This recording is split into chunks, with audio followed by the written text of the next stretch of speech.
So you're saying, I've dealt with that, but the lower back pain is saying, no, you have not dealt with that. Right? So quite often that's happening in our lives, right? We're saying to ourselves, I've dealt with that, I've dealt with this, I've dealt with that.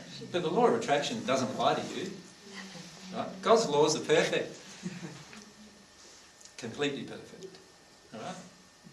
All right. All right, let's look at it. So, fear leads me to truth. Can you see why I must learn to love my fear? My fear is my pathway back to truth. You see that?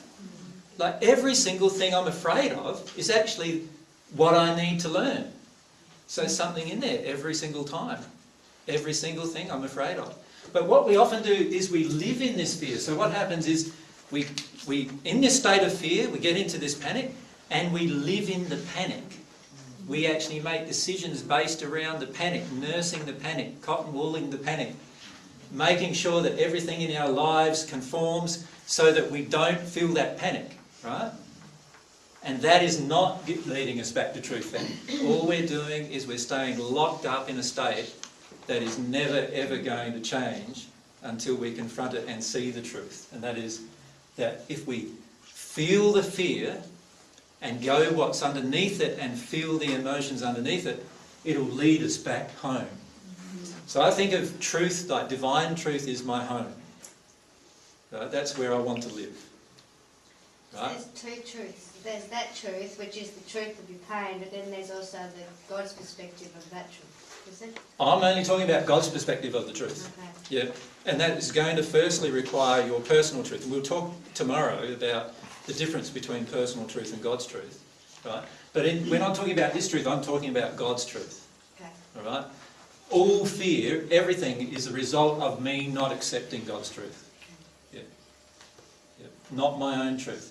But accepting my own truth is a part of the process. Yeah.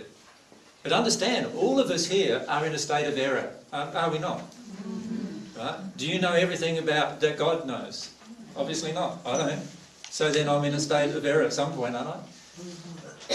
So how do we get from this place to that place? By firstly confronting my own errors, and then also coming to accept God's truths. That's the only way that we can get home. So the other things about fear is that when you work through this what we see as a problem, but is actually our friend, right? Once we work through these feelings from our friend, we will learn some qualities that are very, very important in our progression. One of them is courage. Right? Most of us have a tendency to avoid situations where courage is required emotionally. So I'm not talking about physical courage, although that's part of it. I'm talking about having the courage to experience and know everything inside of you. Having the courage to face that. That's what God is going to require of you, in fact. He's going to require that of you. Right? The other thing that it builds is this quality called faith. Faith is seeing things in the future, right, that nobody else can really see. Now, the Apostle Paul said it's the assured expectation of the things hoped for. What that means is that I hope for things in the future, and I know for certain in my heart that I'm going to realise them. Now, the reason why that's a very important quality in dealing with your fear is that when we're in this state of fear and living in this state of fear, we do not see anything outside that fear generally. We don't see the bliss that we could be living in, right? We don't see how beautiful our life could be. And it's only by having faith or building faith that we begin to see how beautiful our life can be.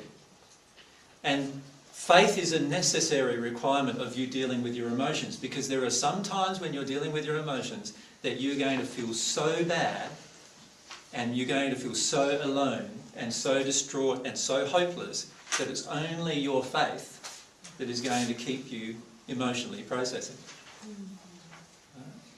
Nobody inside of you will keep you doing it. It will only be your faith, whatever it has. And so facing fears And learning to embrace them actually builds that quality of faith. And there'll be a time where faith turns into reality when you do that. So when you make the transition between the 7th and the 8th sphere, you will no longer have an assured expectation of things hoped for. You will at that time know for certain because you've experienced it. You follow me? So right at the moment, everything I'm saying to you, many of you are going, that's interesting, that's interesting. Well, that's not so interesting, oh, I don't like that. But, you know, you're having this decision-making process going through your mind, right? And you're wanting to put some of those things into actions. There will come a time when you'll look back on all of this and you'll see the full truth of it and you'll know it in your heart because you've personally experienced it. That's when faith turns into reality for you. That's when the truth has become real. And it's your fear that is your friend leading you back to that place. Because everything you fear right now is, in fact, there is, in fact, a truth associated with it that you're not accepting right now.